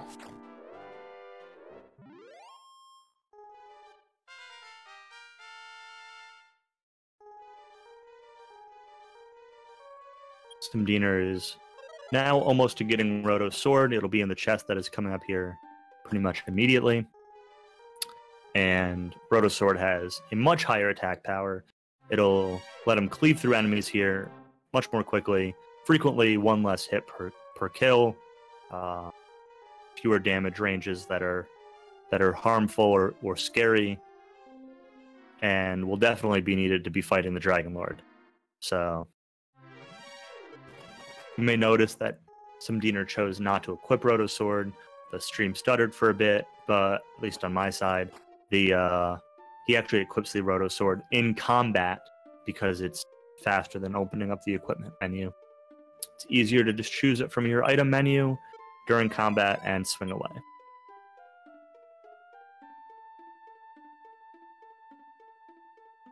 So SUMDeaner has exactly 96 MP here. It means that he has no sleep available. His only option is to swing away or run. And any healing that he does will have to be done by medical herbs or Roto's armor. So he's at full health. He's choosing to fight the Stone Man. Stone Man, in my opinion, is one of the scariest enemies in here. They usually take 4 hits. I think they can die in 3 with good damage rolls, but they usually take 4 hits, and they do a lot of damage. So SUMDeaner is having to burn a medical herb after choosing to fight one. They're vulnerable to sleep if you have MP to cast it, but SUMDeaner does not.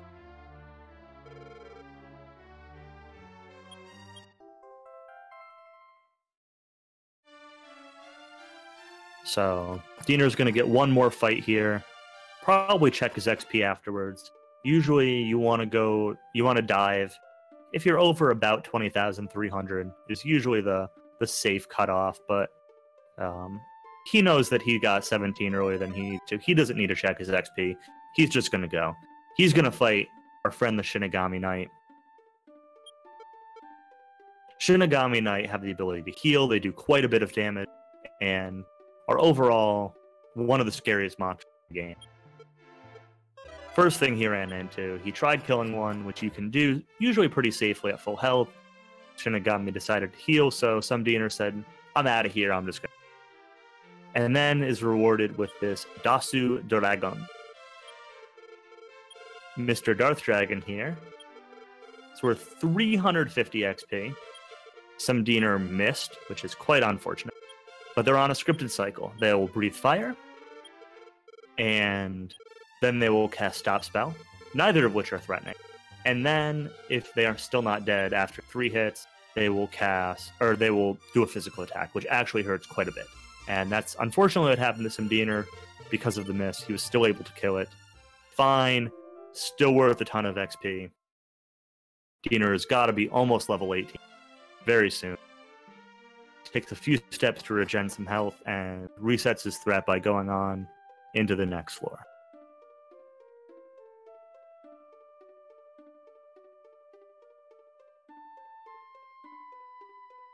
Meanwhile, Lavkian has gotten his rainbow drop, he's completed his supply restocking, and is now also moving on to Charlock.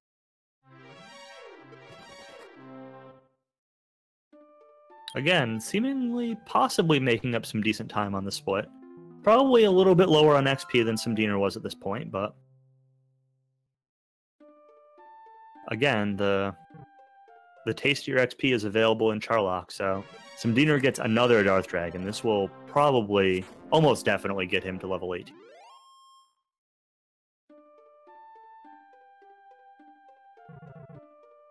Yep, and there it is. There's level 18 for SUMDeaner. I think, actually. I thought it was level 18, but then the... Yeah, it is, okay. The stream kind of stuttered, so I wasn't sure I missed the text. So SUMDeaner is now starting the Dragon Lord fight. So the Dragon Lord first asks you to join him. And it is very important that you hold B during the Dragon Lord text box, otherwise it kicks you back to Rimbledar. Dragon Lord 1 typically takes 7 hits. He can put you to sleep, which you have no control over, and is bad. He can also heal more. So he typically takes 7 hits. Depending on rolls and critical hits, he can take as few as 6. A heal typically wipes out about 2 hits worth. A crit is usually worth about 3 hits worth.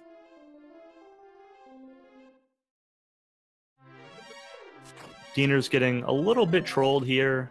Ooh, Diener was put to sleep and then killed by Dragon Lord 1.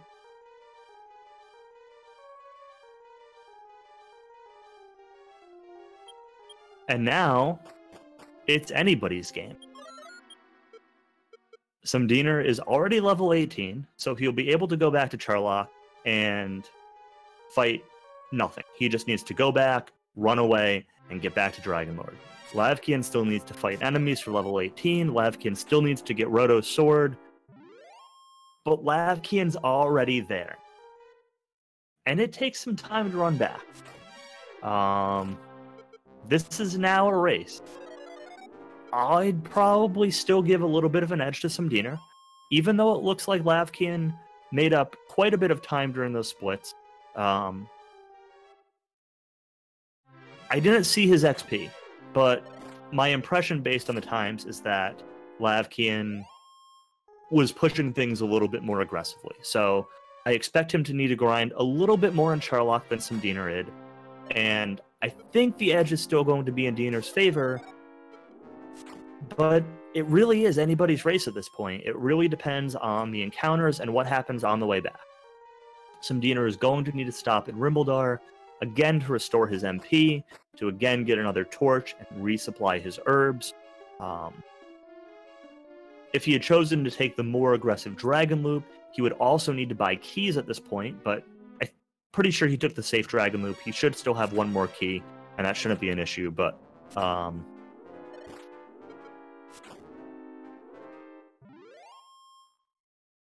yeah, we got a race on our hand. Lavkian does have 100 MP. He had pretty good MP rolls. 100 means he got a 5, a 5, and a 4. And it means that he has enough MP to cast 2 sleep spells, which can be very useful for fighting stone men. And yeah, he should get his XP reasonably quickly, but it's hard to say without knowing exactly sleep failure on stone men. So he decides to just bail. I don't remember the exact sleep chance on Stone Man. I think it's like an 85% chance, but it's still a decent chance of it not being successful. So just bailing on it was probably not a bad choice. So SUMDeaner has restocked his supplies. He's now taking the inn. And then he's going to charge right back through, if the little girl doesn't get in his way. I think 85 is the sleep rate. Yeah, I think so too.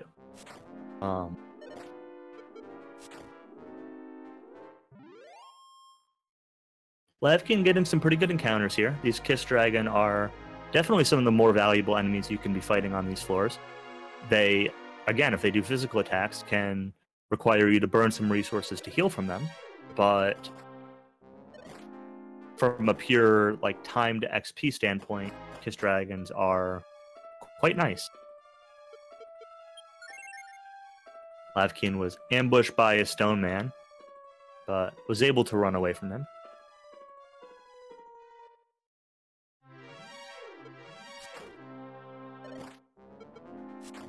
That's really what Lavkian needs right now. He needs to get the good XP enemies. He needs to get his level 18 as soon as possible. Can't really afford to be safe. He needs to try to get that level 18 so that way when he gets down to the Dragon Lord, he can go, he can fight. Because Diener has now re-entered Charlock and will be charging his way down through. Diener needs to fight nothing, he just needs to run away. It's still possible to die, I want to be clear. Axe Knight can put you to sleep on a failed run. Running is never guaranteed. It can also be possible on the lower floors to fail a couple of runs and decide that it's worth risking using a healing spell rather than continuing to try to run, which will make Dragon Lord even riskier. So, nothing is ever guaranteed. Just, I can't stress this enough. This run could go either way at this point.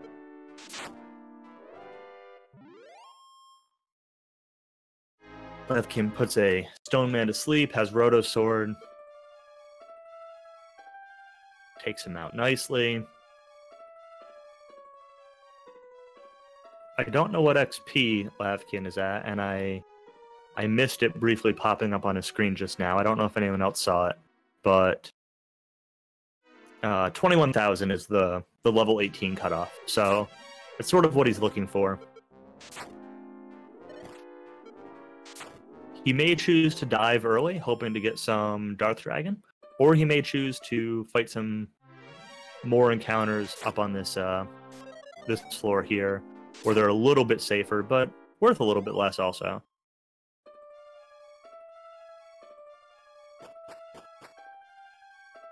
We'll see what he chooses to do.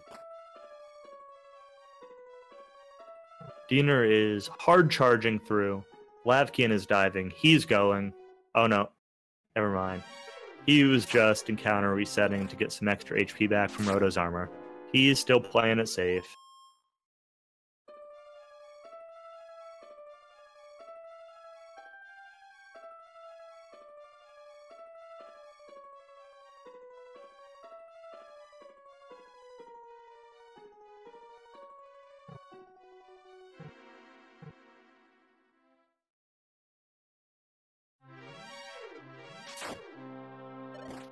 Diener is getting there. He's only one floor away from where Lavkian is. It's gonna be close. It's all up to how fast Lavkian can get this extra XP and how much the encounters troll them on the way there.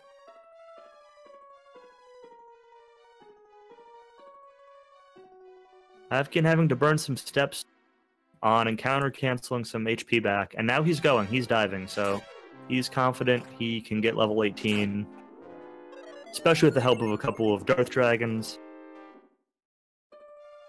Preferably not these friendly Shinigami Knights.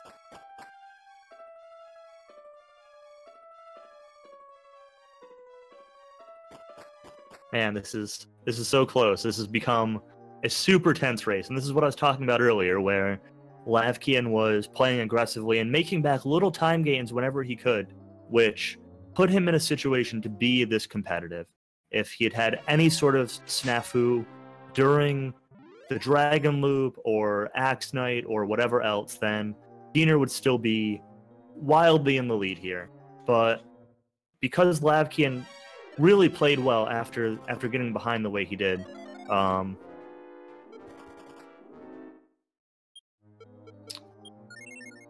this is really become a race. Based on the IRC chat, I'm somewhat questioning whether the stream is a little bit behind, but for SUMDeaner and IRC just went so we'll see what happens here. Could be good. or scary, or bad. The Dragon Lord won again. 2 hits. 3 hits. Lavkian going for level 18. There's 4 hits. Got a nice heal more. Got a sleep. Alright.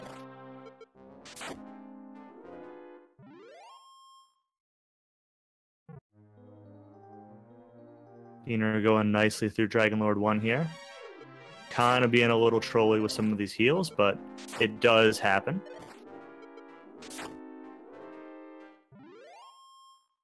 There's another sleep. Burning through a lot of MP. Still in an okay place, but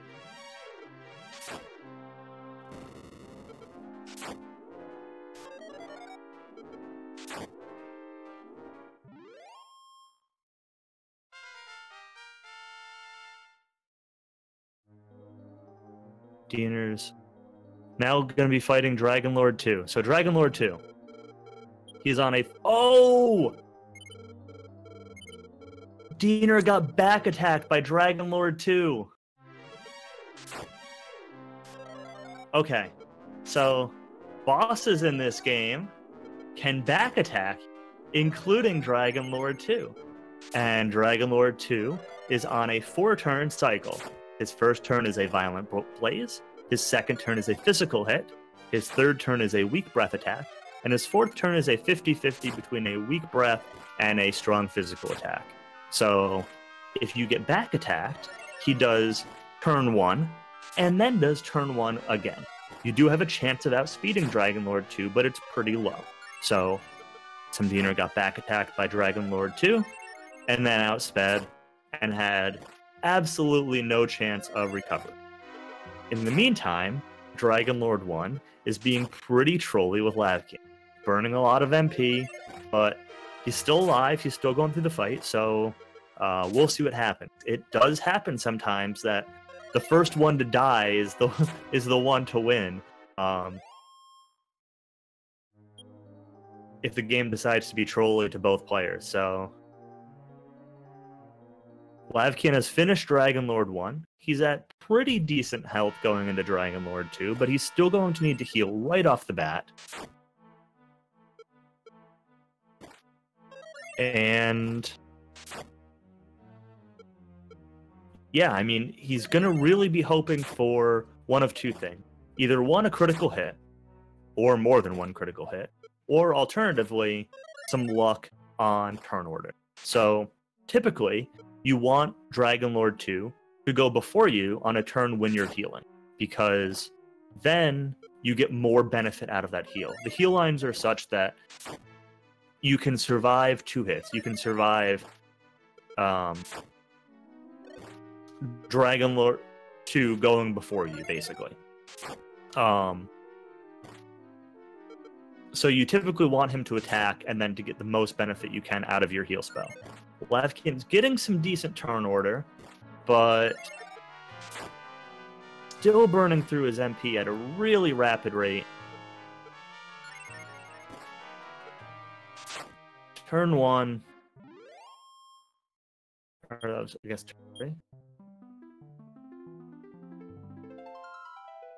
There's the critical hit. There's the Dragon Lord 2 down. Lavkian takes the game.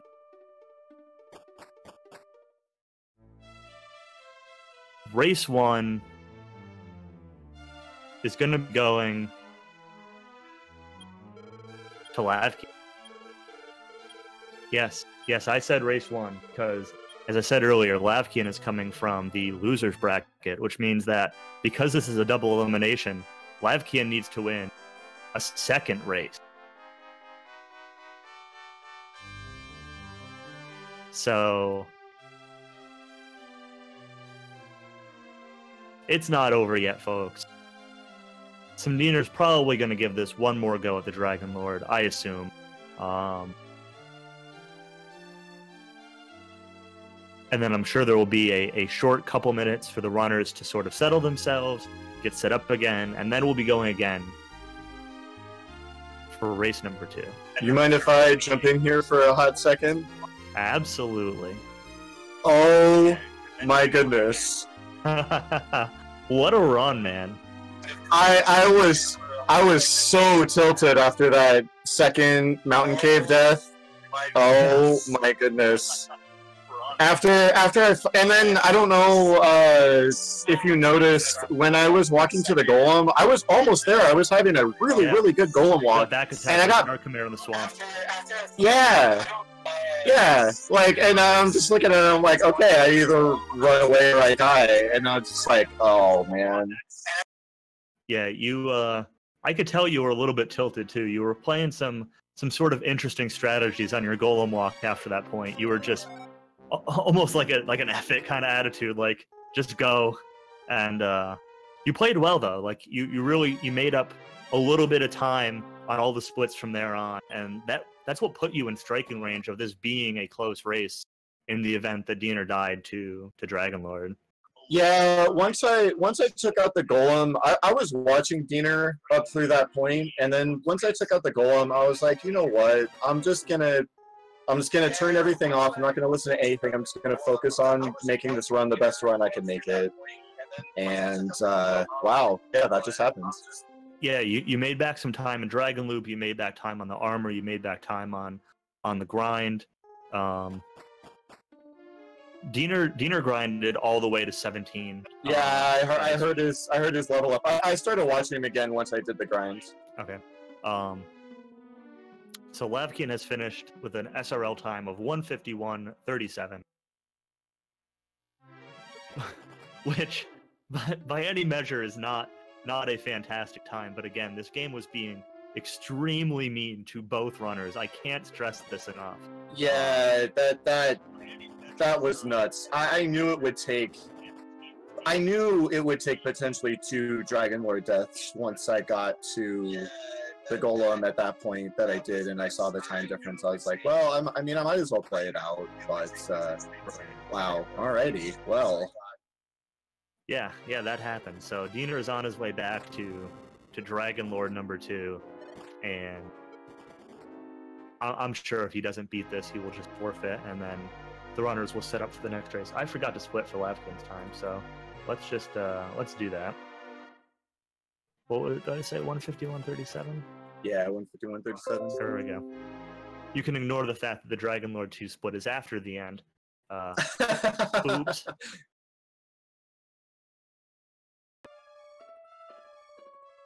Yeah, wow. I had this concession speech all written up in my head, and now I gotta prepare for another race. Well, there you go. You gotta go again, man, yeah.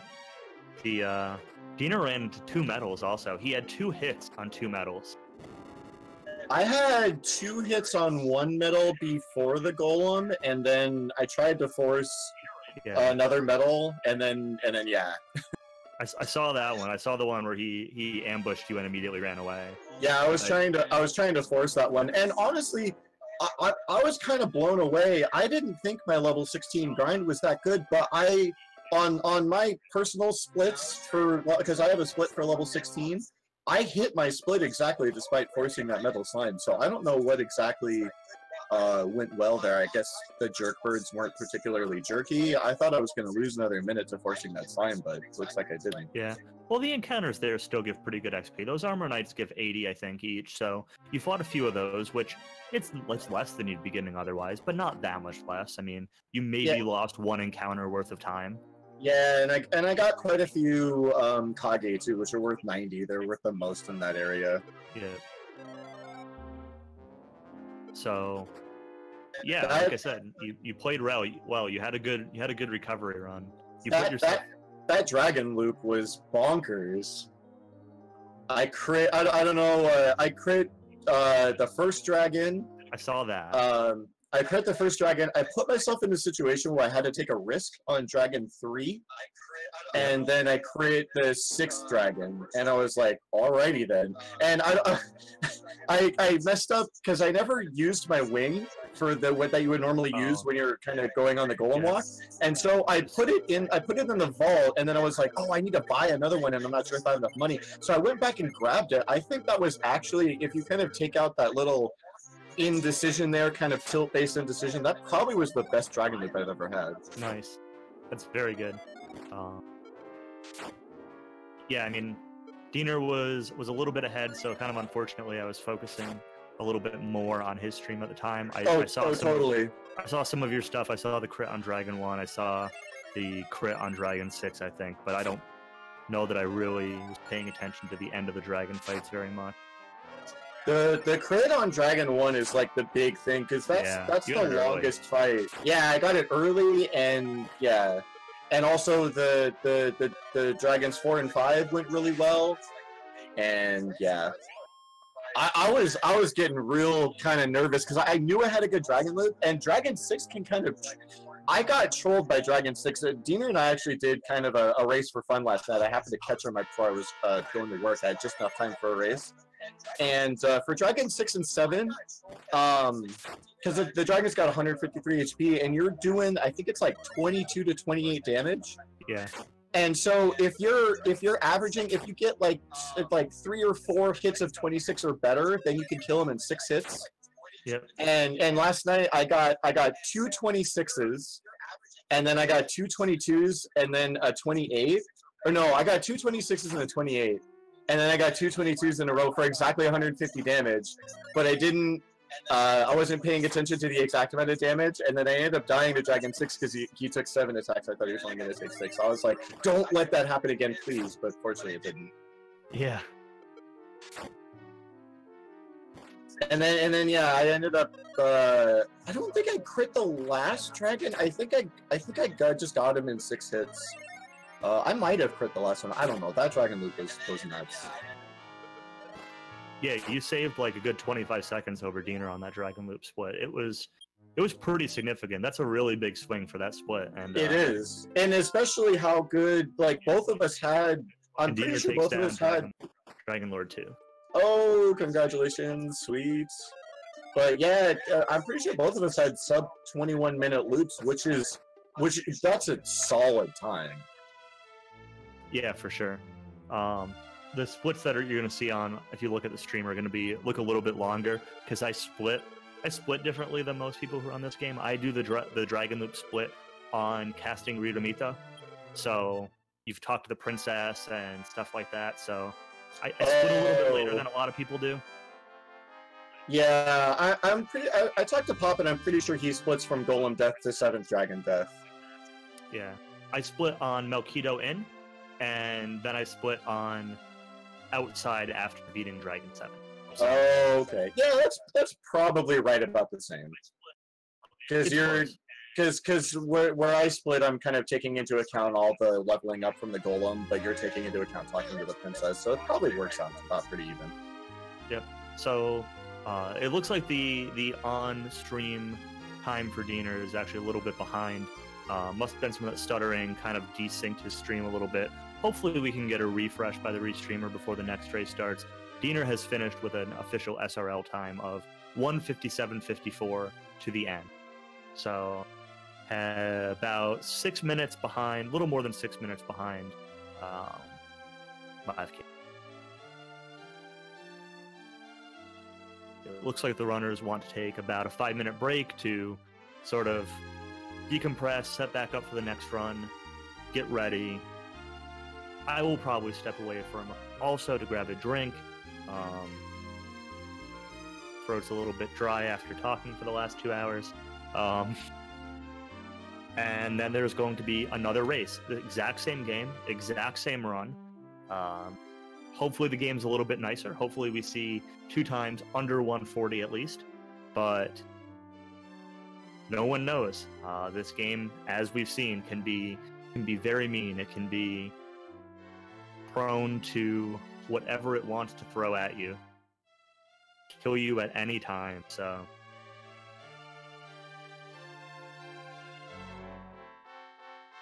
I'm just gonna I'm going to do Diener's last split. I'm going to adjust Diener's last split here for the SRL time. It's a little bit behind what he was visually on stream, but those the end times are the official SRL time. So that was the difference in the run.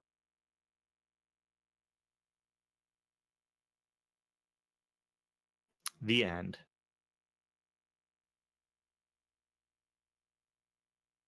So runners are going to take a few minute break.